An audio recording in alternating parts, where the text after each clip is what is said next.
So'ngra Assalomu alaykum.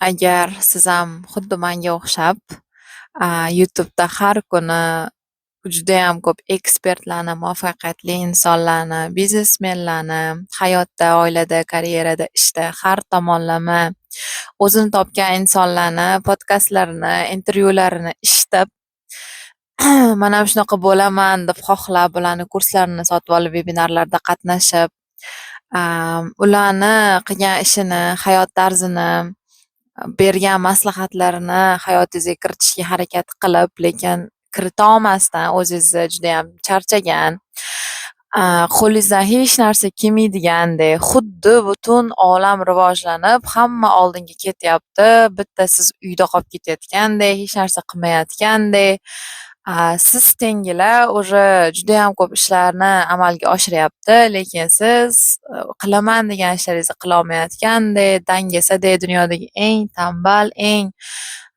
hech narsaga yaramaydigan insondek his qilayotgan bo'lsangiz, shu videoni ko'rishingiz kerak, menimcha. Ismim Sojida, 26 yoshdaman. Oilaliman, bir nafar farzandim bor. Hozir Koreyada magistraturada o'qiyman. Bakalavr jahon tillarida o'qiganman, xorijiy til va adabiyot yo'nalishida. Hozir onlayn kurslarim bor.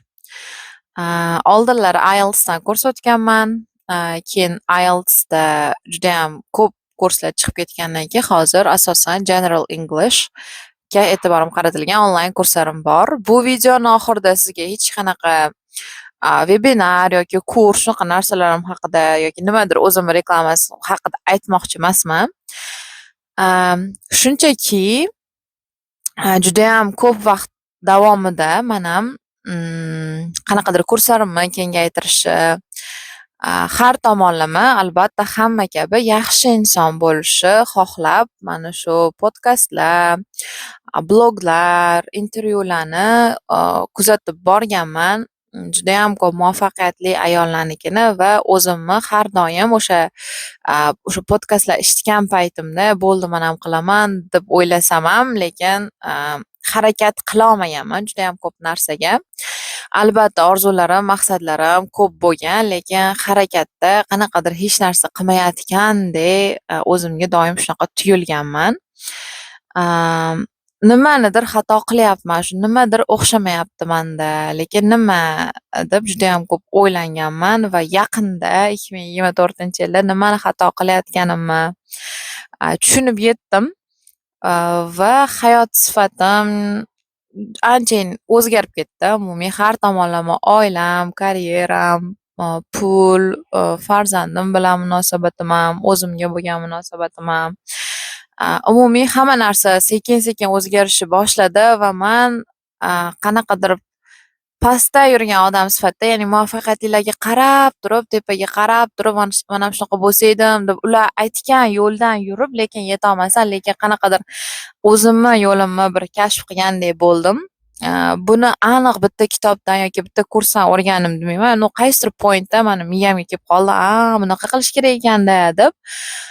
O'shandan keyin hayotimda qanaqadir xotirjamlashdim, o'zimni maqsadlarimga, o'zimga fokusimni qaratishni boshladim. O'zimni kuchsizliklarim, o'zimni kuchli tomonlarimga e'tiborimni qaratishni boshladim va sekin-sekin hammasi o'xshashni boshladi. Men bunaqa podkast yoki shu gaplarni deylik 2 yildan keyin harakat qilib deylik onlayn kurslarim zo'r bo'lib ketib, qanaqadir auditoriyam, hozir Telegram kanalimda o'sha 3000, 3,5 shunaqa odam bor va bir oyda o'rtacha 70 ta, 80 ta o'quvchi o'qitamiz onlayn kurslarda. Lekin men buni kengaytirmoqchiman, albatta buning uchun harakat qilyapman. Anchadan beri harakat qilganman. Va deylik 2 yildan keyin men shu onlayn kurslarim juda ham rivojlanib, Instagram, Telegram bloglarim rivojlanib, qanaqadir men ham bir muvaffaqiyatli inson bo'lganimda shu gaplarni aytsam bo'lardi. Lekin u paytda xuddi menga o'xshab o'sha pastdan turib tepaga chiqayotganlarga baribir psychologically distant degan tushuncha bor, ya'ni u odam seni baribir his qilmaydi degan miyamizda anaqa rejection berib turadi. Uni qabul qilmaydi o'sha aytilayotgan fikrlarni. Shunaqa bo'ladi ko'pchilikda deb o'yladim. O'shaning uchun hozir yo'limni boshida hamma bunaqa ekan, kelinglar hammamiz shunaqa qilaylik, o'shanda tepaga tezroq yetar ekanmiz deb shu fikrimni hamma bilan bo'lishmoqchiman.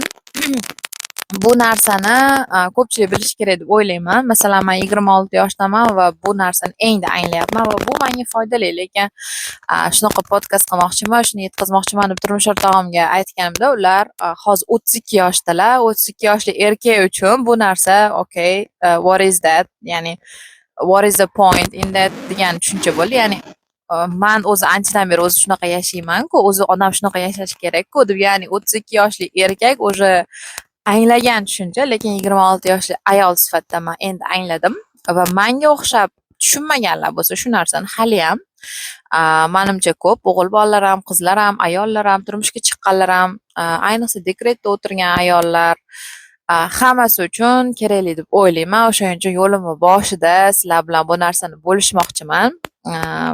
Umid qilamanki, siz ham bu narsani tezroq anglab, o'zingiz yo'lingizga tushib olasiz, o'zingiz uchun harakatingizni boshlaysiz. Hayot o'zingiznikiligini, mas'uliyatni o'zingiz olishingiz kerakligini, hech kim kelib sizni bir baxtli qilib qo'ymasligini, hech kim kelib hayotingizni tubdan o'zgartirib yubormasligini tushunasiz degan umiddaman. Ayniqsa bu narsani ayollar tushunishini men juda ham xohlardim. Chunki baribir o'rtoqlarim bor, onlayn kursda birga ishlaydigan jamoamiz, qizlar, umumiy o'zimdan ham bilaman, jamiyatimizda agar ayollar baxtli bo'lsa, hayotidan rozi bo'lsa, shukr qilib yashasa, qanaqadir masalan, okay, erim hozir 5 million topadi, 10 million topsin. 10 million topish uchun men nima qilishim kerak? Unga qanaqa motivatsiya berishim kerak? Mana shunaqa qilib haligi o'zini qiynamasdan hayotiga fokusini qaratsa, menimcha o'zi baxtli bo'lsa, aytmoqchi bo'lganim, ayol kishini o'zi dunyoqarashi keng va baxtli bo'lsa, bolalari ham baxtli bo'ladi. Umumiy jamiyatimizda yashash sifati, jamiyatimizda kayfiyat hammasi oshadi. Shuning uchun ham men bu narsani ayniqsa ayollar, qizlar ko'rishni juda ham xohlardim. Albatta yigitlar uchun ham foydali, chunki men o'quvchilarim bor, 19 dan 25 yoshgacha bo'lgan o'g'il bolalar va ularga ham juda ham kerak hayotda yo'lini topolmayotganlarga. Demak, yaxshilab o'tirib oling.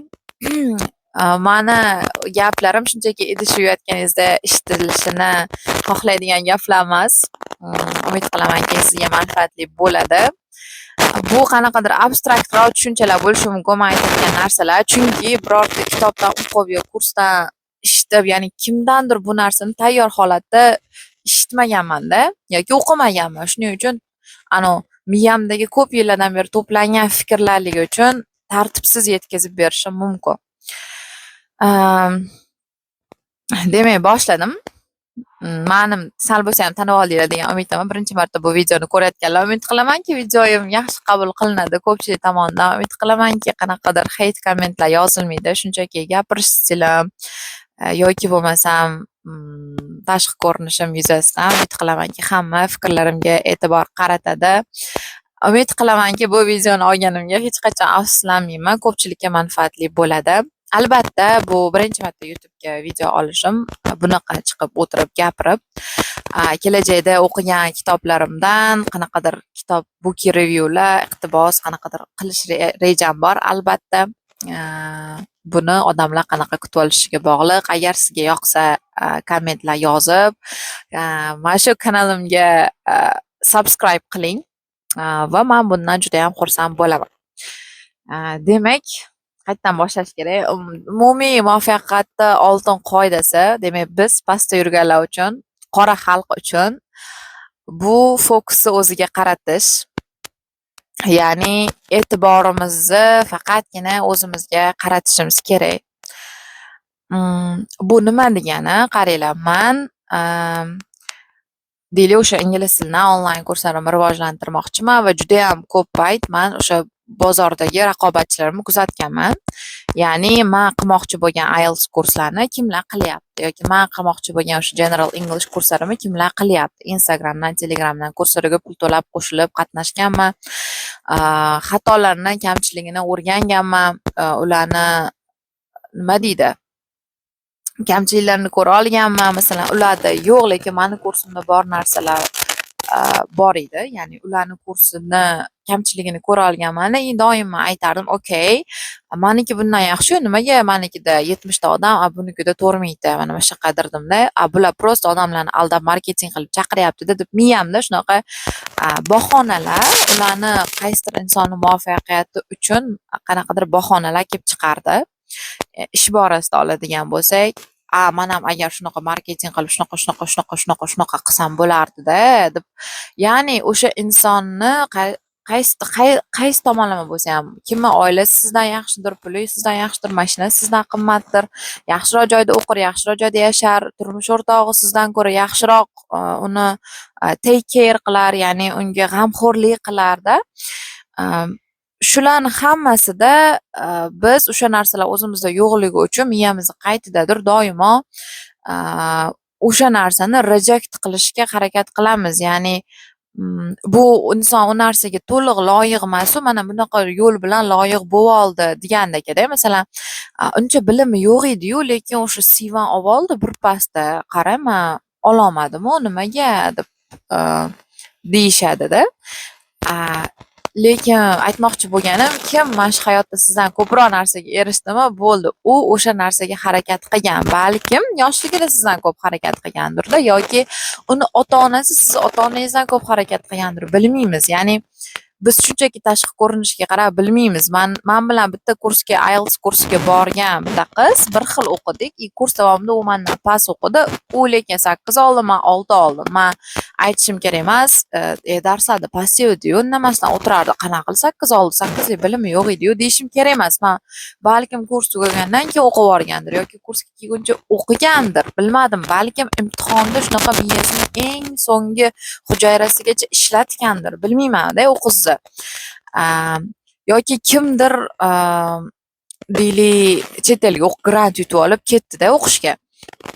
Mundoq qarasa unaqa chet elga grant yutib ketadigan qiz emas edi, unaqa bola emas edi, lekin ketdi.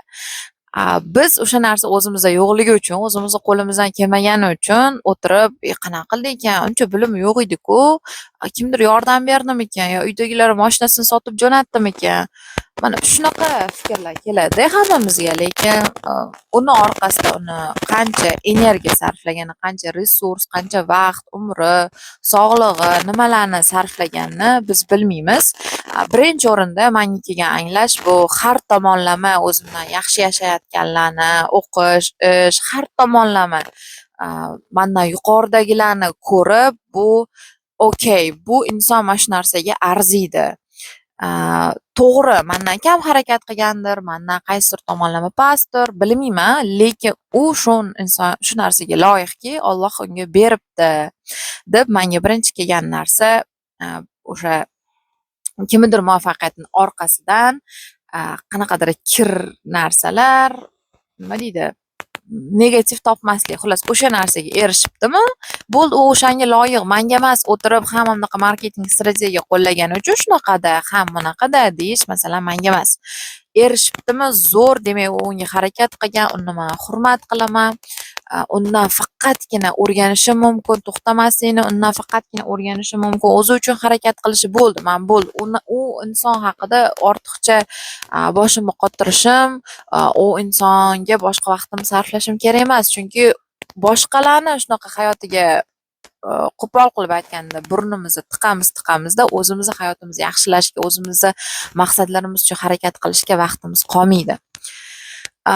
Bu meni tinchlantirgandan keyin xullas kalom o'zimni maqsadlarimga anchagina energiyam ortib qoldi. Ya'ni fokusing o'zingda bo'lishi kerak degani, birinchisi o'zingda bor narsalarni ko'ra olish. To'g'ri, hozir deylik siz 27 yoshdasiz va hech narsa qilmagansiz, prosta institutni bitirib, dekretda 3 ta bola boqib o'tiribsiz. Siz internetda ko'rayotgan, social mediada ko'rayotgan, podkastlarni eshitayotgan, intervyularni eshitayotgan, lekin 27 yoshli yoki sizdan ham yosh qizlardan ko'ra ularga solishtirganda siz hech narsa qilmagansiz. Ammo lekin biroq biz ularga qarab, voy, men bunaqa qilmadim, bunaqa qiladim deb afsuslanib o'tiraverishimizdan umuman foyda yo'q.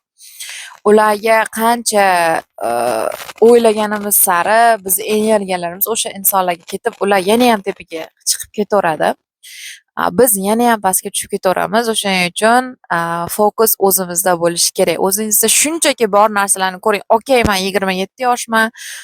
Okay, men hali o'sha institutni bitirdim, erga tegdim, hozir 3 ta bolani boqib o'tiribman, hali hech narsa qilmadim. Lekin qilmoqchisiz, to'g'rimi? Bolalaringiz o'sha katta bo'lyapti, bog'chaga berasiz, maktabga berasiz, lekin nimadir qilmoqchisiz.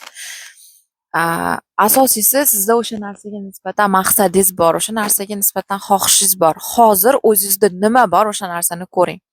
O'zingizdagi resurslarni, shu paytgacha qilganlaringizni, qila olganlaringizni, nimaga nisbatan qobiliyatingiz borligini, nimaga nisbatan xohishingiz borligini, shunchaki fokus o'zingizda bo'lsin. O'zingizni qila oladiganlaringiz, o'zingizni kuchingiz, o'zingizni kuchsizligingiz, o'zingizni xatoyingiz, o'zingizni yutug'ingiz, o'zingiznikini ko'ra oling. Kun davomida o'ylaydigan fikrlaringizni 99% o'zingiz haqingizda bo'lsin. Ya'ni o'zingizni turmushga chiqamoqchisiz, o'zingizni bolangiz, o'zingizni turmush o'rtog'ingiz, o'zingizni maqsadlaringiz, o'zingiz, okay? O'zingizni hayotingiz haqida 99% o'ylang.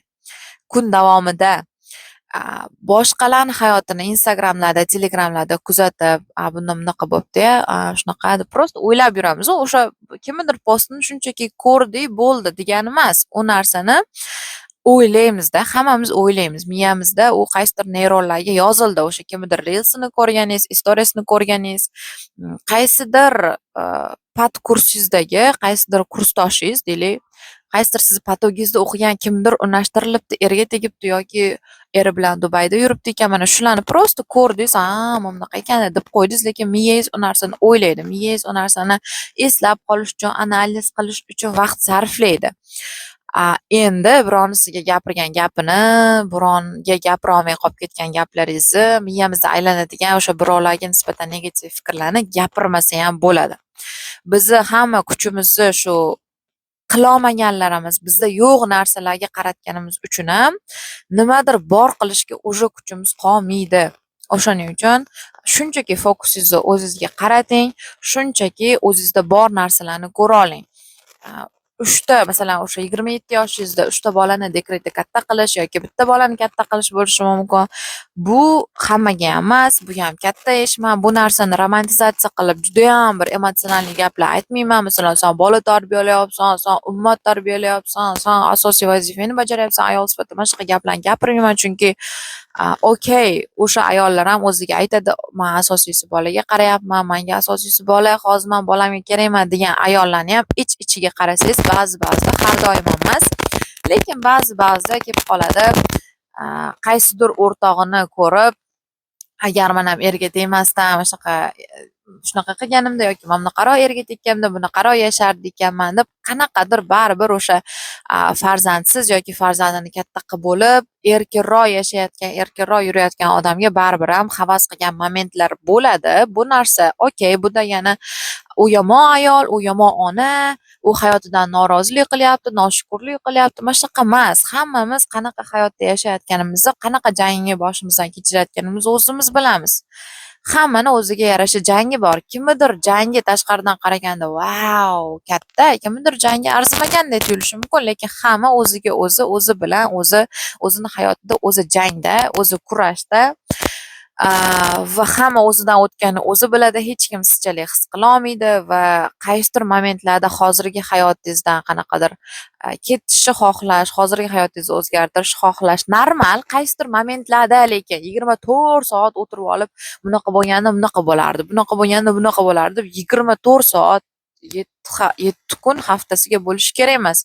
Yoki bir kunda 90% shunchaki sizda bor narsalar, hozir shu paytgacha qilganlaringiz, hozir qilishingiz mumkinlar, ya'ni yaxshi narsani o'ylab, okay, 10% da qila olmaganlaringiz, qilishingiz uchun nima qilishingiz kerak, shu narsalarga fokus qaratsangiz bo'ladi. Oltin qoida shunchaki kimda-kim fokusini faqat o'ziga, faqat o'zini resurslariga, kuchiga, kelajakdagi maqsadlariga qaratayotgan bo'lsagina o'sha odam o'syapti. O'sha odam o'sib ketaveryapti. Kimda-kim o'zini birovga solishtirayotgan bo'lsa, oilasini, pulini, biznesini, erini, bolasini, chiroyini, bilimini, yutug'ini, nimasini bo'lsa ham solishtiryaptimi? u inson o'zi bilmagan holda yo bir joyda turibdi, atrofidagilar o'sib ketyapti, u bir joyda turibdi yoki orqaga qarab ketyapti.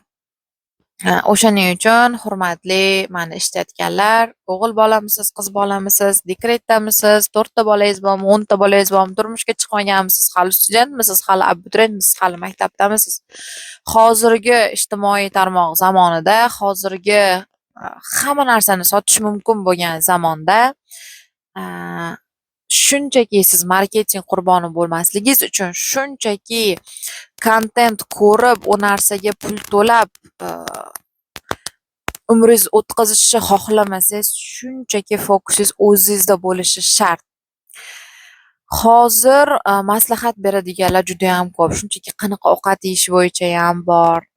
Qanaqa yugurish kerak, qanaqa uxlash kerak, qanaqa turmush o'rtog'i bilan munosabatda bo'lish kerak, qanaqa insonga turmushga chiqish kerak, qanaqa qizga uylanish kerak, qaynonasi bilan qanaqa munosabatda bo'lish kerak, umuman qanaqa biznes qilish kerak, qanaqa reklama qilib sotish kerak, Instagram, Telegramni qanaqa yuritish kerak. Xullas kalom, hamma narsa haqida maslahat beradiganlar ko'p.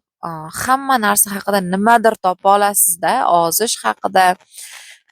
Shunchaki YouTube'ga kirsangiz, Instagramga kirsangiz tiqilib yotibdi kontent va agar siz hammani maslahatiga kiraman desangiz, hech kimni maslahatiga kirolmay ikki o'rtada qolib ketasizda. Ya'ni siz hammani maslahatiga kirishingiz iloji yo'q. To'g'ri uxlashing kerak deb turib ko'rsatgan videoda uxlayman desangiz, to'g'ri yeyishing kerak deb aytilgan podkastda yeyman desangiz, to'g'ri yashashing kerak degandek, yoki to'g'ri meditatsiya qilish, yoki turmush o'rtog'i ideali bunaqa bo'lish kerak deb buni idealiga qaraysiz, bunaqa bo'lish kerak deb buni idealiga qaraysiz. Turmush o'rtog'ingizni masalan shunaqa ideal qilaman desangiz, oshxonangizni ideal qilaman, xullas kalom, hammanikini ishtab o'shunaqa qilaman deb harakat qilib, charchab, holdan toyib, shunchaki bu yoqda yutqizgan, bu yoqda nima deydi, mag'lub bo'lgan faqatgina siz bo'lasiz, faqatgina men bo'laman, agarki biz shunchaki fokusni o'zimizga qaratishni bugundan, hozirdan boshlamasak. Bu narsa meni hayotimni anchagina o'zgartirdi. Masalan, Instagramda, Telegramda deyarli hech kimni blogini kuzatmay qo'ydim. Kuzataman. Agarki o'sha insonni harakatlari mana shu narsani qilyapman, sen ham shuni qilishing shart deb menga pressure bermaydigan bo'lsa, men o'sha narsani, o'sha insonlarni kuzataman. Bir ikkita Instagramda hech kimni kuzatmayman, chunki bitta o'shani videosini ko'raman deb men boshqalarnikini ham ko'rib vaqtimni ketkazaman. O'shaning uchun Instagramim bu kompyuterimdan kirib, kompyuterimda juda ham noqulay, bilasizlar, istoriyalarni ko'rishim, reelslarni ko'rishim juda ham noqulay. O'shaning uchun haqiqatda o'zim kuzatadigan, o'zimga ustoz deb bilgan insonlarni bir 3-4 kunda bir kirib, istoriyalarni ko'rib, qanaqa yangi reelslar joylagan shularni ko'rib chiqib ketaman. Hozircha menda immuniteti shakllanmagan shunaqa ma'lumotlarni 100% filtrlashga. Hozircha men telefonimda Instagram shunday tursa ham va 200 ta odamni follow qilsam ham, men faqatgina vaqtim bor, bemalol paytimda ozgina ko'rib, 10-15 minut ko'rib keyin chiqib ketadigan. Menda hozircha immunitet shakllanmagan, balkim sizda shakllangandir. Shunaqa, ya'ni hayot sifatim anchagina oshdi. Va bu narsalarni hozircha hali o'sha oldimga qo'ygan maqsadlarimni hammasiga erishmasdan turib aytyapman. Hozir chunki meni siz o'zingizga yaqin olasiz, chunki ko'pchiligingiz bilan hozir holatimiz bir xilda. Yoshimiz teng bo'lishi mumkin, moliyaviy holatimiz, oilaviy holatimiz, ko'p jihatdan hozir tengmiz, ya'ni harakat qilyapmiz, zinaga chiqishga harakat qilayotgan joydamiz hammamiz. Tepasiga chiqib olib, mana men chiqdim, sen ham chiq. Oyog'ingni bunaqa qo'ysang chiqar ekansan degan odamni gapini biz o'zimizga psixologik uzoq, psychologically distant deb topamiz. U bizni his qilganini his qilmaydi, unga gapirish oson. Uni puli bor, uni ruxsat beradigan eri bor, uni boyvachcha ota-onasi bo'lgan deb shunaqa qabul qiladi miyamiz, juda ham ko'pchiligimizni. Bu demak, bu narsa ongimizda imенно shunaqa tarjima qilinmasa ham, aynan shunaqa tarjima qilinmasa ham, ong ostimizda aynan shunaqa tarjima qilinadi. Shuning uchun xohlardimki, hamma o'zini hayotiga fokus qilishini, ijtimoiy tarmoqlardagi insonlarni, judayam ko'p muvaffaqiyatga yetib bo'lgan insonlarni tagida yoki endi erishayotgan insonlarni tagida judayam katta mehnat turibdi. Yoki judayam ko'pchilik rostdan ham katta mehnat qilib erishib hali ham mehnat qilyapti. Judayam ko'pchiligi xuddi shu narsalar bordek ko'rsatyapti va bor ekan shunda deb biz ham ishonyapmiz va ular bizga o'zini mahsulotini sota olyapti. O'zlarini kurslarini, o'zlarini vebinarlarini, kitoblarini, qo'llanmalarini, onlayn darslarni judayam ko'p hayotini xullas bizga mahsulot qilib sota olyapti. Va biz shunchaki bu yerda marketing qurboni bo'lib qolyapmiz xolos.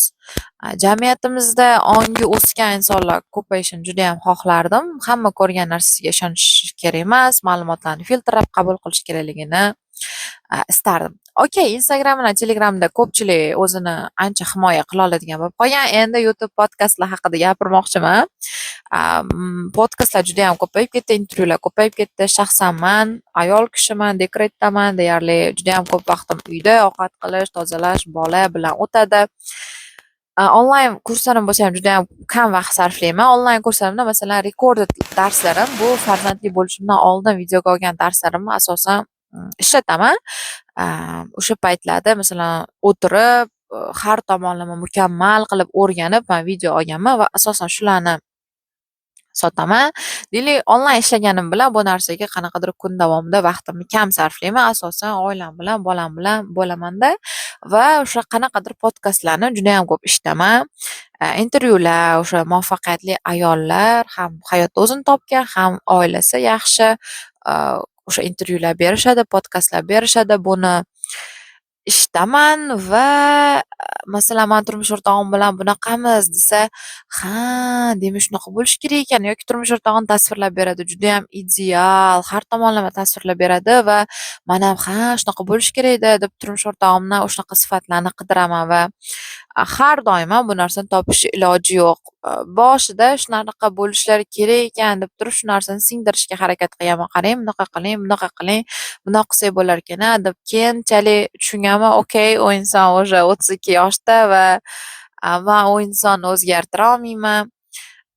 Va hamma o'zini erini mana zo'rini tasvirlayversada, men 10 ta odamni erini eshitdim, eng ideal taraflarini va men o'sha 10 tani eridagi eng zo'r taraflarini bitta erkakka tiqmoqchiman. Va bu impossible, bu unaqa emas. Agar men ham o'tirib faqatgina turmush o'rtog'im haqida gapirsam, judayam ideal tomonlarini judayam ideal qilib tasvirlab bera olaman. Judayam yaxshi inson va nimaga men boshqalarni erida bor shunaqa zo'r sifatlarni men o'zimni turmush o'rtog'imga qo'yishim kerak? Nimaga uni shu borligicha, shundoqligicha ideal tomonlarini ko'rib, maza qilib, xursand bo'lib, nimaga baxtli, zo'r yashashim kerak emas? Why not? Deb o'ylaganman va birinchi bo'lib men o'sha turmush o'rtog'i haqidagi podkastlarni eshitishni to'xtatganman yoki eshitsam ham именно turmush o'rtog'i haqida gapirgan gaplarni miyamda o'zi o'chirib ketardim. Chunki turmush o'rtog'im shundog'icha idealligini menga Alloh taolo masalan bekorga shu insonni menga uchratmagan. Bekorga bizning taqdirimiz birlashmagan. Mana shu narsalarga men ishonaman. Kitoblarda o'qiganmiz, adashmasam ruhiy tarbiya kitobida yozilgan. Bu o'sha al-Misoq davrida odamlarning ruhlari yaratilib, ruhlarni juftlari bilan birlashtirilgan, ya'ni men yaratilganman va meni hali tashqi ko'rinishim, balkim xato qilayotgandirman, aniq esimda yo'q. Ancha yil oldin o'qigan kitobim, taxminan 7-8 yil bo'lyapti. Masalan, meni hali ko'rinishim, hamma narsam qayta tug'ilaman, hali taqdirim yozilmasdan turib, lekin meni ruhimni sherigi, ruhimga birlashtirilgan va nimaga u insonni mana Alloh taolo meni ruhga meni moslashtirgan ekan, nimaga men u insonni boricha sevmasligim kerak, boricha qabul qilishim kerak emas. To'g'ri, qanaqadir xarakter, fikriy, maqsad tomonlama ikki xilliklarimiz juda ham ko'p, lekin Alloh taolo bizni bekorga birlashtirmagan. Mana shu ikki xil xarakterimizni birlashtirsa juda ham ideal tandem bo'la olamiz deb o'ylab ko'rganman va rostdan ham judayam ko'p ishladi.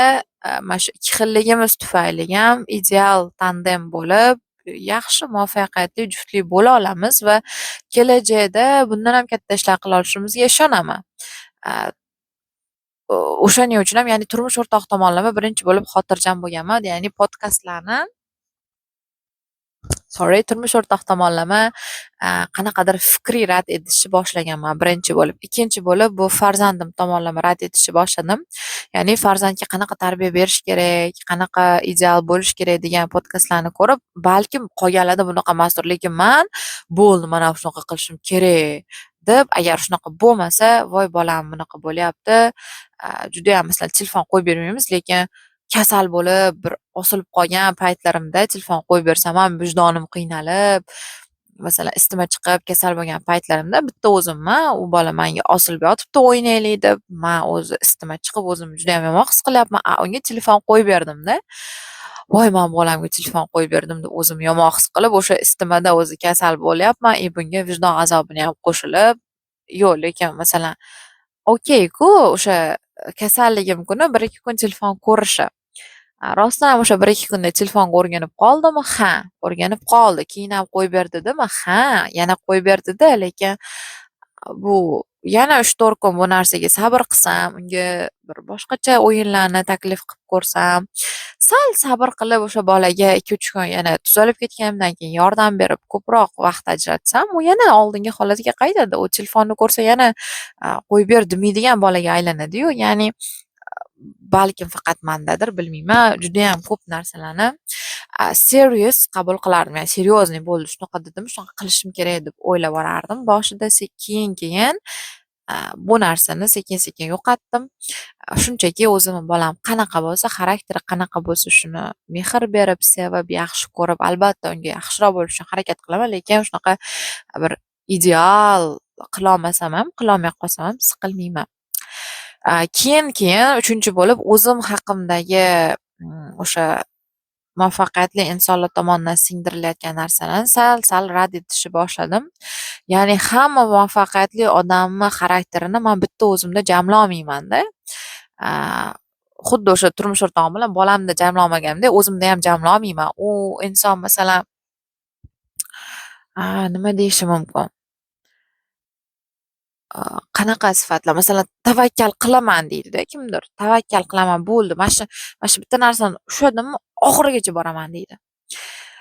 Aslida u xarakter yo'q. Shuni shakllantirishim kerak deb o'ylaysan. Yoki ertalabda turaman-da deydi bomdodda, bo'ldi shu bilan uxlamayman. Menga bir kunda 3-4 soat anaqa uyqu yetadi deydi. San ham aytasanki, men ko'p uxlayapman deysan. Lekin hammani keysi, hammani ya'ni o'zbekchasiga hayot tarzi, hammani holati har xil. Kimdir qaysidir yoshida kuniga 6 soat, 8 soat uxlashi qanaqadir normal. Ya'ni u ham hayotini qaysidir bosqichiga chiqqanda o'sha 4 soat uxlab ham yasholadigan holatga keladi. Ya'ni men bolam bilan hayotimga 3-4 soatlik uyquni kiritishim kerak emas. Hozirgi momentda. Balkim bu ikkinchi bolamdan keyin ham kiritishim kerak emasdir. Balkim bo'lishi mumkin hayotimni qaysidir bosqichida 3-4 soat uxlab qanaqadir maqsadimga erisharman, lekin hozirgi momentimga u menga to'g'ri kelmaydi. Ya'ni podkast eshitmaslik kerak emas, eshitish kerak. Birovlar berayotgan fikrni 100% siz qo'ya olmasligingiz, o'zingizda 100% qo'ya olmasligingizni shunchaki bilishingiz kerak. Hammani ideal hayotidagi zo'r anaqa featurelarni, xususiyatlarni o'zingizning hayotingizga shunchaki olib tiqib ola olmaysiz. Uni o'rniga men o'zimni kuchli tomonlarim nimada? O'zimni unique tomonlarim nimada? O'sha narsalarni topishga harakat qildim. Masalan, menga mana shunaqa gapirish yoqadi, menga dars o'tish yoqadi, lekin odamlar ichida bo'lish yoqmaydi. Ya'ni menga shunaqa dars o'tish yoqadi. Darslarimni, ingliz tili darslarimni offline o'tish yoqadi. O'quvchilarim bilan bo'lish, ular bilan gaplashish, ularning muammolarini hal qilish, mana shunaqa narsalar yoqadi. Gapirish yoqadi, lekin har doim emas, har doim ko'chada yuraversam, ertalabdan ketguncha ishda bo'lsam, mana shu narsa yoqmaydi. Ya'ni o'zi oldindan qanaqadir ekstrovertroq bo'lganman. Ya'ni odamlar bilan uncha qiziqmayman. Mana fikrimni hozir men bitta o'zim o'tirib gapiryapman. Yaxshi jamla olyapman nisbatan. Agar men mana shu yerda hozir 2-3 ta odam bo'lsa, meni kuzatib turgan offline odamlar, men bemalol gapira olmayman. Demak, meni kuchli tomonim gapirish. Lekin shunaqa onlayn gapirish. Nimaga? Men onlayn kurslarimni rivojlantirishim kerak emas. Ya'ni o'zimni kuchli tomonimni ko'rgunimcha men onlayn kurslarimni rivojlantiraman degan fikr bo'lmagan. Okey, Koreyada o'qiyapman. Hozir endi bekor yurmasdan shu onlayn kurslarni o'tib turibman. O'zbekistonga qaytsam baribir offlayn ishlayman. Offlayn darslarimga qaytaman. Balki o'quv markazi ochaman, balki universitetda ishlarman. Mana shunaqa fikrlar bo'lgan. Ya'ni onlaynni bir rivojlantirish, uni katta bir qanaqadir korporatsiyaga aylantirish qila olamanman. Xuddi mana bunaqa Courseralardagi, Duolingolardagi katta anaqa qila olaman degan fikrlarni o'ylab ham ko'rmaganman. Lekin qarasam bu o'zi meni kuchli tomonim ekan. O'zi hayot meni shu tomonga boshlayapti. Qara, sen onlaynda yaxshisan. Shunaqa deylik, mana YouTube'da ham yaxshi. YouTube menga yaxshi. Ya'ni nima edi, uzoq gapirib o'tirish menga yoqadi va YouTube menga mos platforma. Aytmoqchi bo'lganim, hamma qilgan ish emas, qanaqadir o'zimni qobiliyatim bo'lgan, o'zimga qulay bo'lgan, o'zimni erkin his qila oladigan, o'zimni hamma potensialimni ko'rsata oladigan nimadirlar qilsam, shu menga ko'proq foyda berar ekanda. Shu meni ko'proq oldinga olib chiqar ekan. Masalan, hamma Instagram yuritish kerak deydi, Instagramda zo'r sotuv bo'ladi deydi va men juda ham ko'p marta Instagramda blog yuritishga harakat qilganman, lekin qila olmaganman, chunki gapimni 1 minutga sig'dirib bera olmayman. Va qanaqa desam, hayotimni doimiy videoga olib qo'yib bora olmayman, shunchaki qila olmayman bu narsani. Hayotim qiziqarli deb o'ylayman. Masalan, rasm videolarda aks etsa sayohatlarim, oilaviy sayohatlarimiz, oilaviy har kungilik qiladigan ishlarimiz, har kungilik meni kunim juda ham qiziq deb o'ylayman. Lekin bu narsani yoritib, ko'rsatib berib, mana deb zo'r qilib ko'rsata olmayman nimagadir. Lekin mana YouTube'da men o'tirib 2 soat ham qaysidir mavzuda gapirib qo'yaveraman. Men yana reja qilyapman, agar shu videoyim qanaqadir yaxshi qabul qilinsa, o'sha o'qigan kitoblarimni shunchaki book review tarzida qilish, book review tarzida boshqacharoq qilish, xullas kalom, mana o'sha narsalarni men qila olaman. Kitob o'qiymanmi? O'qiyman. Uni kimgadir gapirib berish xohlayman va uzoq payt mana shunaqa qilib o'tirib gapira olaman. O'shaning uchun demak menga YouTube yaxshi platforma. Okey, Instagramdan yaxshi pul topish mumkindir. Okey, agar men kurslarimni Instagramda reklama qilsam yaxshiroq bo'lishi mumkindir, lekin YouTube'da men o'zimni yaxshiroq his qilaman. Balkim men YouTube'da bu yoqdan oladigan foydamdan ko'ra ko'proq foyda olaman. Pul borasida ham, promotion borasida ham har tomonlama bilmayman bu narsani, hali try qilib ko'rishim kerak. Yana menga nima qulay?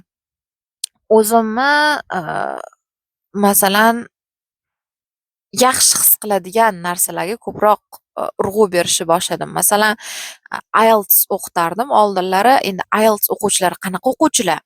Institutda o'qiydiganlar, mana grammatika bilan kirgan yoki B2 yoki C1 bilan kirganda institutga universitet paytida ko'tarib, u narsani o'sha 7+ qilish kerak, 8+ qilish kerak. Mana shunaqa o'quvchilar edi ko'proq, yoki bo'lmasam abituriyentlar bo'lishi mumkin. Asosiysi shunaqa qanaqadir allaqachon backgroundi bor, allaqachon qanaqadir IELTS kursda o'qigan, preparation qilib topshirish kerak bo'lganlar edi. Lekin men ular bilan o'zimni qulay his qilmasdim. Shunchaki hamma IELTS o'qiyotganligi uchungina IELTS kurslarim bo'lgan, lekin o'zimni 100% comfortable his qilmaganman. Nimaga? Chunki men o'zim IELTS kurslarimda IELTS o'qib, IELTS olmaganman. Masalan, IELTSdan 8 olganman, lekin buni o'qituvchim menga readingga bunaqa yetganing uchun bunaqa ball olasan deb, ya'ni qanaqadir C+, 3 mana shu 8 olganman. Ya'ni shunchaki o'qiganman, vocabulary yodlaganman. General English'im yaxshiligi uchun ham shunaqa natija ko'rsatganman va men endi o'quvchiga okey, speakingda mana bunaqa gapirsang, speakingda baland olasan deya olmayman. Chunki men o'zim unaqa qilmaganman, lekin harakat qilganman. Mana shu narsa bozorda ketayotgani uchun, mana shu narsada qanaqadir o'quvchi bo'lganligi uchun men IELTS kurslarini ochganman va albatta yaxshi bo'lgan, lekin unaqa bir uchib ketmagan. Lekin hozir mana dekretdagi onalar yoki o'sha ancha paytdan beri ishlamaganlar yoki maktab o'qituvchilari bor, darajasini ko'tarish kerak. Mana shunaqa ayollar bilan ishlasam o'zimni qulay his qilaman. Chunki dunyoqarashimiz teng, qanaqadir bitta auradamiz, ularni ham ko'pi oilali, ularni ham ko'pini bolasi bor, qanaqadir vazifasi bor va men kursimni ularga qulay qilishga harakat qilaman. Ya'ni bolali, oilali ishlab kelsa ham oz-ozdan, lekin har kuni konsistentli qilib borib 2-3 oyda IELTS olsin deb turib olsam va har doim Zoomga kirib o'tirish kerak emas. Men mana shunaqa rekord qilib darslarimni tashlayman va hattoki yodlanadigan so'zlar ham bir kunda 15 donada, 15 donani men audio qilib ham tashlab qo'yaman. Hech bo'lmasa o'shani idish yuvib turib o'sha audioni eshitib yodlab olsin deymanda. Ya'ni ularga qulaylashtırishga harakat qilaman va mana shu kursimda o'zimni yaxshi his qilaman va mana shu kursimni agar kengaytirmoqchi bo'lsam, kengaytira olishimga ishonaman ko'proq, okay? Ya'ni men IELTSdan 9 olgan, IELTSdagi hozir eng kuchlilarga raqib bo'la olmayman, lekin mana shu dekretdagi onalarga raqib bo'la olaman. Agar dekretdagi onalarni o'qitish uchun qanaqadir yaxshi yo'nalish, qanaqadir nisha topishim mumkin, chunki men ularni his qilaman muammosini. Agarki siz ham o'zingizga fokusingizni qaratsangiz, o'zingiz nimani xohlaysiz, o'zingiz nimani his qilasiz, o'zingizdaqa darajadagi insonlarning muammosi nima, o'shalarni yechimi nima, o'zingizda yechib turib, uni yechimini boshqalarga ham bersangiz, bu narsada yaxshi karyera qila olasiz deb o'ylayman. Bu narsada o'zingiz ham o'zingizni yaxshi his qilasiz. O'sha topgan pulingiz ham 3 million bo'lsa ham o'sha narsani maza qilib ishlatasiz. To'g'ri, boshqalarga o'xshab 10 ming dollar, 20 ming dollar topmassiz, lekin o'shani 500 ming so'm topsangiz ham o'zingiz maza qilishni boshlaysiz. O'shaning uchun har tomonlama o'zingizga fokusingizni qaratishingiz kerak. O'shaning uchun ham men demak podkastlarda menda shakllantirilishi kerak bo'lgan odatlarni aytganlarni sekin-sekin miyamda o'sha reject qilishi, ya'ni olmaslikni boshlaganman.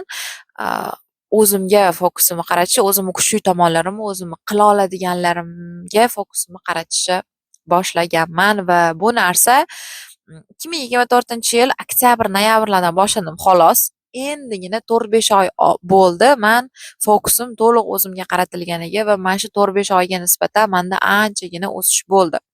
Agar men 2 yil mana shunaqa harakat qilsam, anchagina maqsadlarimga erisha olishimga ishonyapman. Xuddi shunaqa sizga ham shunaqa qilishni tavsiya qilaman. Albatta podkast intervyularni ko'ring, lekin butun insonlarni eng zo'r oilasida, uyida, turmush o'rtog'ida, karyerasida, biznesidagi eng zo'r narsalarni siz o'zingizga qo'ya olmaysiz. Hamma odam o'zicha unik, hammani o'zini o'sha boshqaga o'xshamaydigan tomoni bor. Alloh taolo bekorga hammamizni yuzimizni har xil qilib yaratmagan. Alloh taolo bekorga hammamizni xarakterimizni har xil qilmagan. Agar hammamiz bir xil robotdek bo'lsak, unda rivojlanish bo'lmaydi. Kimdir qilmagan narsani, hech kim qilolmagan narsani siz qilishingiz kerak. O'shaning uchun hammaga o'xshashga harakat qilmang. Shunchaki o'zingizda hozir nima bo'lsa, o'sha narsaga e'tiboringizni qarating va o'ylamang siz hamma narsadan qolib ketyapman deb. Siz hozir harakat qila olmayotgan bo'lishingiz mumkin, o'sha bolangizni katta qilib yoki boshqa narsalar, lekin siz 2 yildan keyin boshlab ham 10 yildan beri harakat qilayotgan odamdan ko'ra tepaga chiqib keta olishingiz mumkin. Ya'ni hammani holati har xil. Deylik, kimdir o'sha 10 yilda chiqqan darajaga siz 3 oyda chiqib qo'yishingiz mumkin. Bilmadim, hammani harakati har xil, hammani rizqi har xil, hammani xohishi har xilda. O'shaning uchun o'zingizga ortiqcha bosim bermasdan shunchaki fokusingizni o'zingizga qarating. Hayotingizni mazza qilib yashang. Faqatgina o'sha tepaga chiqqanimda mazza qilib yashayman degan tushuncha yo'q. Bu narsa haqida alohida yana qachondir podkast qilaman. Baxt haqida. Bu shunchaki illyuziya. Siz masalan hozir turmushga chiqmagan bo'lsangiz, turmushga chiqsam zo'r baxtli bo'laman deb o'ylashingiz kerak emas. Yo'q, turmushga chiqib masalan baxtli bo'lmaysiz.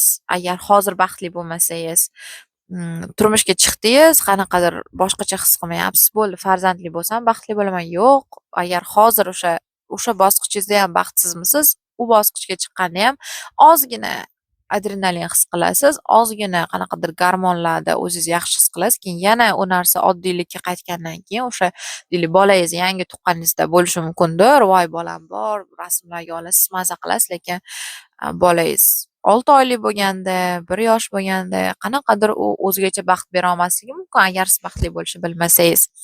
Yoki chet elga borsam deyishingiz mumkindir.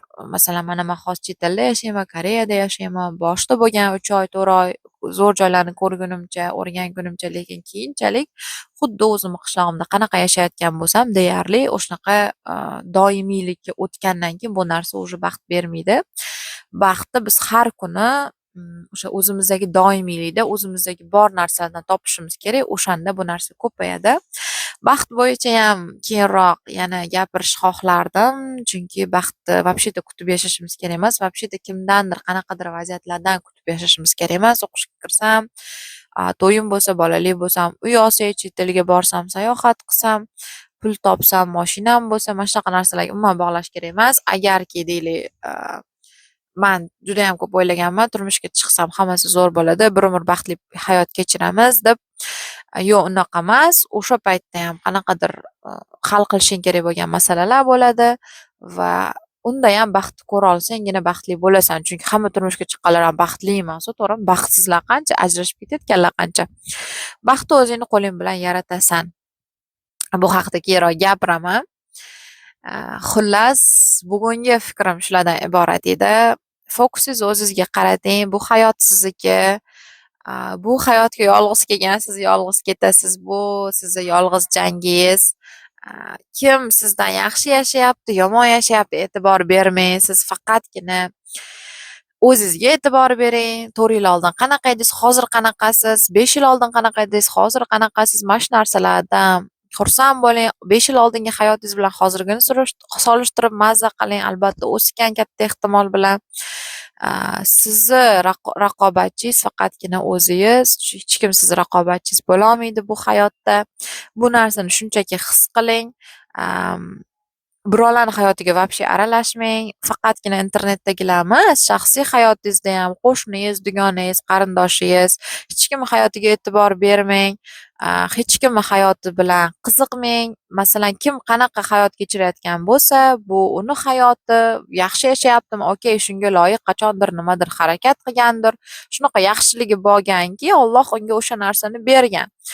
Masalan, bitta rivoyatni, hadisni qayerdadir o'qiganman, 100% to'g'rimi yo'qmi bilmayman. O'shanda aytiladiki, bitta ayol juda ham yomon, bir zinokor ayol cho'lda adashmasam bitta kuchuk chanqab o'lib yotay deganda, tuflisini yechib, o'sha kovushida quduqdan suv olib ichiradi va aynan shu harakati tufayli, o'sha itga suv berganligi tufayli u jannatga kiritiladi. Ya'ni u butun boshli hayotini shunaqa yashaganda, bitta harakati bilan kirib ketdi. Ya'ni hozirgi insonlardagi bor narsalarni nimaga borligini biz bilmaymiz. Balkim shu biz ko'rmagan nimadir yaxshiligi bor, qanaqadir biz ko'rmagan ichida yaxshi niyati bor yoki Alloh balkim sinov qilib bergandir. Biz bilmaymiz, lekin biz u narsani o'ylab vaqtimizni ketkazishim kerak emas.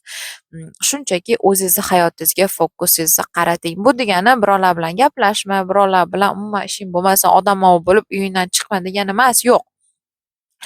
Bir kuningizni 90% o'zingizni fikrlaringiz, o'zingizni kelajagingiz haqida o'ylash bo'lsin. Iloji bo'lsa birovlar bilan просто gaplashib o'tirmang. Shunchaki gaplashib o'tirmang. Ya'ni palonchi unaqa bo'pti, palonchi bunaqa bo'pti deb o'rtoqlaringiz bilan, qarindoshlaringiz bilan, oilangiz bilan gaplashsanglar, o'zinglar haqingizda gaplashinglar. O'zinglar nima qilmoqchisizlar, rejalaringlar, qanaqa xatoliklar to'g'rilandi, qanaqa o'zgardinglar, hayotinglar qanaqa o'zgardi, shunaqa narsalar haqida gaplashinglar, yaxshi narsalar haqida gaplashinglar, bo'ldi. Birovlarning hayoti umuman kerak emas. Demak, man Sojida 26 yoshimda, buni 25 yoshimdan aylab aytdim, u paytda 25 yoshdim. 25 yoshimda 2024-yil yozlardan boshlab o'sha avgust, sentyabr, oktyabr oylarida anchagina qanaqadir to'xtash periodi bo'ldi. Qanaqadir to'g'ri yashayapman, men zo'r yashayapman degan paytimda nimadirlar bo'ldi. Unaqa katta muammolar emas hayotimda, bir oilam bilan, turmush o'rtog'im bilan emas, shunchaki qanaqadir man odamlarga berayotgan narsaga yarasha, salomimga yarasha ali yonmayotganim, odamlar mani qanaqadir hurmat qilmayotgani, masalan, dugonalarim nimadirga erishishi uchun ularga nimadirlar qilib beraman, bunaqa qilib beraman, bunaqa qilib beraman, lekin bu narsa qadrlanmayotgani, menga shunga yarasha javob bo'lmayotgani, xullas kelam hayotimda nimanidir noto'g'ri qilyapmanki, shu bo'lmayapti deb turib, manda o'sha avgust, sentyabr, oktyabr 3 oy qanaqadir hibernation period deydi-yu, uxlash payti, ya'ni hech narsa qilmaysan, hech narsa qilging kelmaydi. Mana shunaqa period bo'ldi. O'sha paytda juda ham ko'p o'ylandim, hayotimni boshidan bir analiz qilib oldim, mana nimani xato qilyapman, manda shunaqa bo'lyapti. Hamma baxtli yashashni xohlaydi, hamma tinch yashashni xohlaydi, hamma chiroyli hayot xohlaydi. Nimani xato qilyapmanki, manda shu bo'lmayapti deb o'ylandim. O'sha paytda o'zim bilan o'zim judayam ko'p gaplashdim, o'zim bilan o'zim judayam analiz qildim, nimalarni xato qilayotganim va o'sha paytda anchagina manda o'zgarish bo'ldi va Allohimga behisob shukur, o'sha qanaqadir qilgan o'zgarishlarim natijasi sekin-sekin bilyapti. Bu o'zgarishlardan eng birinchisi bu hech kim bilan ishim yo'qligi. Kim kelib kimisini menga yomonlaydi, menga qizig'i yo'q. Eshitmayman ham, yo'q, menga unaqa gaplarni gapirmanglar ham deb beraman. Shunchaki menga qizig'i yo'q-da, kimga nima bo'ldi, kim nimaga erishib ketdi, kim hayoti yomon, mana shu narsalar qizig'i yo'q. Agar meni qo'limdan amaliy yordam berish kerak bo'lsa, albatta beraman. Kimgadir agar pul berishim o'sha inson hayotini o'zgartirsa, mana shunaqa narsalarga yordam beraman, lekin bu degani men kimnidir ertalabdan kechgacha gapini eshitishim kerak, hayotining nolishini eshitishim kerak degani emas. U insonlar ham hayotidan nolib o'tirmasdan, ular ham to'xtab o'zini analiz qilsin. To'xta, nimani xato qilyapman, nimaga bunaqa qildim deb o'ylab ko'rib, ular ham o'zini to'g'rilasin, balkim, bilmadim. Xullas kalom, hayotimda anchagina o'zgarish bo'ldi. Fikran anchagina birovlarga e'tibor berishi, birovlarni o'ylashi, birovlarni muammosi, birovlarni erishgani, shularni o'ylashni to'xtatdim. Hozir 100% fokusim o'zimda. Turmush o'rtog'imga kichkina qilgan narsalarga ham rahmat aytib xursand bo'lib, maza qilib yashayman. Oddiy menga nimadir bozorlikka yozmagan bo'lsam, qulupnay olib kelishlari mumkin. Bu narsaga men juda ham xursand bo'laman, minnatdor bo'laman, rahmat aytaman, maza qilib yeyman. To'g'ri, menga gullar bo'lmayotgan bo'lishi mumkin, sovg'alar bo'lmayotgan bo'lishi mumkin hozirgi momentda. Lekin mana shu qulupnay ham men uchun juda ham katta narsa va men buning uchun minnatdorman, shukr qilaman, har bir kunimda maza qilib yashayman.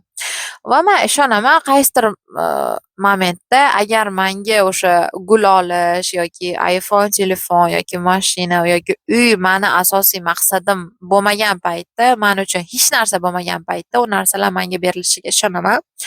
Okey, bu narsalar haqida keyingi safar gapiraman. Agar siz mana shu videoyimni oxirigacha ko'rgan bo'lsangiz, albatta fikringizni yozing, like bosing, boshqa ayollarga ham, boshqa qizlarga ham, boshqa umumiy shuni eshitish kerak bo'lgan insonlarga share qiling. Bundan xursand bo'laman. Keyingi videolarimni ham olishimda foydali bo'ladi. Hammaga rahmat. Sizlar bilan Sojida Karimova bo'ldi. Описаниеda Telegram kanallarimga, qizlar uchun kanalimga, umumiy ingliz tili kurslarimga, kanallarimga va Instagramlarimga link qoldiraman.